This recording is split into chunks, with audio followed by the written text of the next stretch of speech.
Bonjour tout le monde. Dans cette vidéo, je vais vous montrer comment se connecter à SSH à une machine Oracle Linux 9.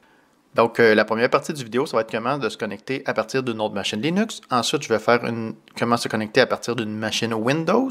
Et finalement, la troisième partie, ça va être quoi faire si jamais la connexion ne fonctionne pas.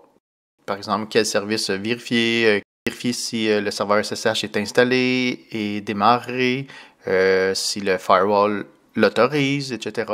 Donc, des pistes de configuration à vérifier si jamais la connexion SSH ne fonctionne pas. Donc, on débute avec la première partie. Donc, je vais ouvrir une fenêtre terminale à la machine Linux que je veux me connecter. Donc, je vais juste faire la commande ipadd pour voir l'adresse IP de ma machine. Donc, c'est 10.0.0.6. Donc, c'est à cette machine-là qu'on va se connecter, qui est une machine Oracle Linux 9. Donc, bon, voici ma machine. Une autre machine Linux, je rouvre une fenêtre terminale, c'est une machine Fedora.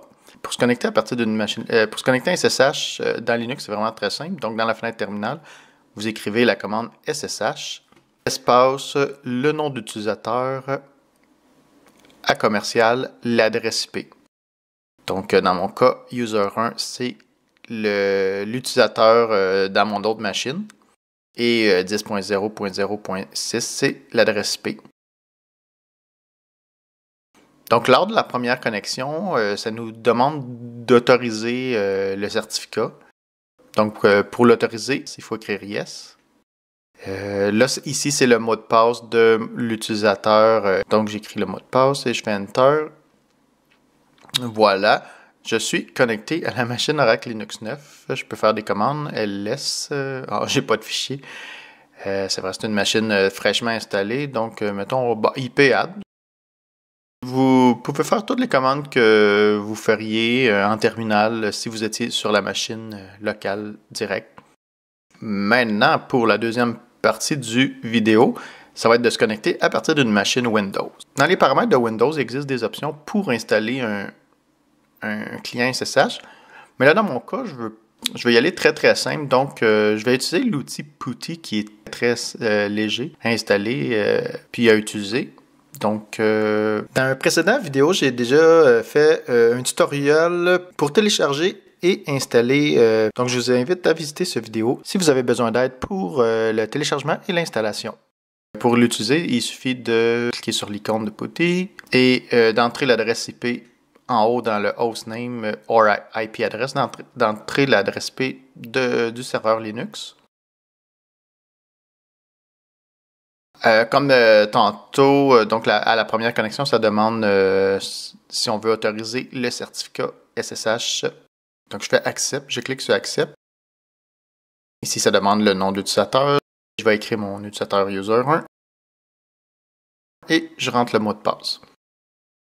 Et voilà, comme tantôt, je suis connecté à SSH à la machine Linux. Donc, pour la connexion, c'est très simple à se connecter.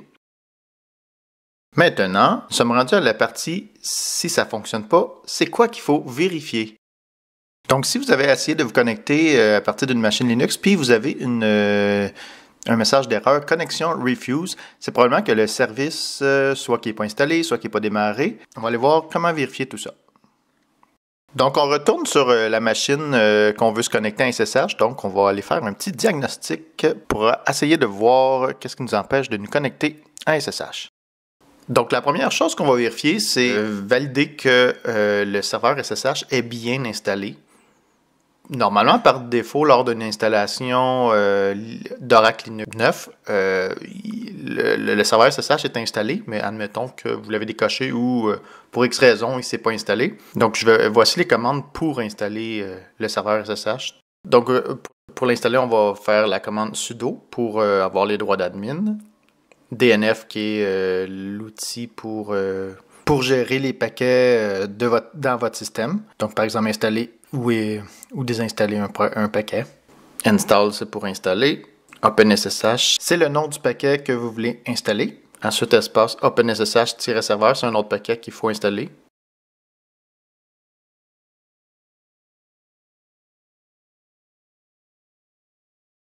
Donc, dans mon cas, on voit qu'il est déjà installé.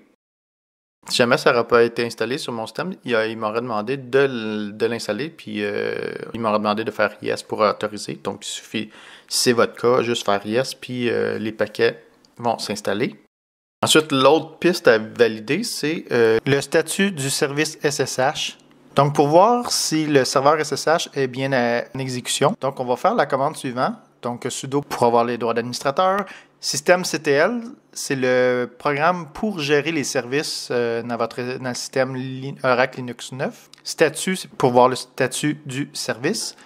Et SSHD, c'est le nom du service qu'on veut voir. Donc, dans mon cas, on voit qu'il est inactif. Donc, les endroits qu'il faut vérifier, c'est loaded et active. Loaded, donc, dans mon cas, on voit qu'il est enablé. Dans le fond, il est configuré pour être démarré au démarrage du système. Mais actif, là, il est inactif. Donc, il a été arrêté. Dans mon cas, je l'ai arrêté manuellement pour voir qu'est-ce que ça fait quand le service est éteint. Donc, en bas, il y a possibilité de voir dans les logs si jamais il y a une erreur. Donc, si, mettons, c'est pas vous qui l'avez arrêté, mais allez voir qu'est-ce qui s'est passé. Alors, pour démarrer le service, c'est très simple. C'est presque la même commande, mais il faut remplacer statut par start. Donc, statut, c'était pour voir le statut. Start, c'est pour le démarrer. Et si je refais statut, on voit, comme par magie, on voit qu'il est maintenant activé et running. Donc, il est loaded et actif. Donc, on va faire un test à nouveau pour voir si la connexion fonctionne.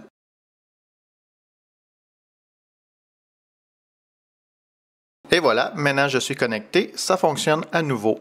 Une autre chose que vous pouvez vérifier si jamais vous avez Connection Refuse, c'est votre firewall. Faites la commande à faire dans la machine que vous voulez vous connecter. Donc, c'est de faire sudo espace firewall-cmd espace list-al. Donc là, ça va afficher les services qui sont autorisés dans le firewall.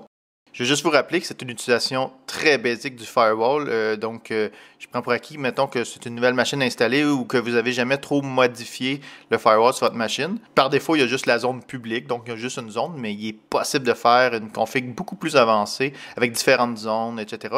Donc, si c'est le cas pour votre machine, juste vérifier toutes les zones. Mais là, moi, dans une utilisation très basique, j'ai juste la zone publique, puis voici les services qui sont autorisé. Il faut aussi vérifier port parce que il est possible d'ajouter un numéro de port qu'on veut autoriser manuellement par le numéro du port plutôt que par le nom du service. Donc, mettons, j'ajoute 80, ça va être le port HTTP. Vérifier ces deux lignes, puis en fait, il faut que le service SSH soit autorisé ou le port 22 qui est le numéro du port SSH. Donc, je n'irai pas dans une config plus avancée de FirewallD ni sur les firewalls puis les ports, etc. parce que ce n'est pas le but de cette vidéo. Mais écrivez dans les commentaires si jamais c'est un sujet qui vous intéresse. Et une dernière piste de vérification que je vous propose dans cette vidéo, ça va être d'aller voir les logs. Donc, on va aller dans le répertoire des logs. Donc, c'est des var log. Ce que j'aime bien faire, c'est de faire la commande pour lister les fichiers par ordre de modification. Donc, à la fin, il y a le plus récent. Donc, on va faire ll espace-rtl. Je sais que les logs sont dans le fichier message. On va ouvrir lui, mais vous pouvez aller explorer les autres aussi. On va faire less message. Oups, j'ai pas les droits d'administrateur, donc je recommence avec sudo less message. Là, ça affiche le haut du fichier. Mettons que je veux aller à la dernière ligne du fichier, je vais faire CTRL-G majuscule. Donc, CTRL-G minuscule, c'est pour aller à la première ligne du fichier. Et CTRL-G majuscule, c'est pour aller à la dernière ligne du fichier. Là, dans le fond, ce qu'il faut faire, c'est d'analyser les logs. Là, si jamais ça ne marche pas, d'essayer de trouver si on voit une erreur. Dans mon cas, ça a bien démarré. C'était que le service était éteint. Donc, je l'ai parti tantôt à 9h28. On voit les entrées. Donc, starting, started. Donc, ça montre que mon serveur SSH a démarré. Mais, donc, c'est ça. S'il y avait eu un problème, peut-être qu'il y a une piste de solution ou un message d'erreur visible dans ces logs-là. Donc, c'est tout pour cette vidéo. Donc, n'hésitez pas si vous avez des suggestions de vidéos ou des questions ou des commentaires sur cette vidéo-là. Et je vous souhaite une bonne fin de journée.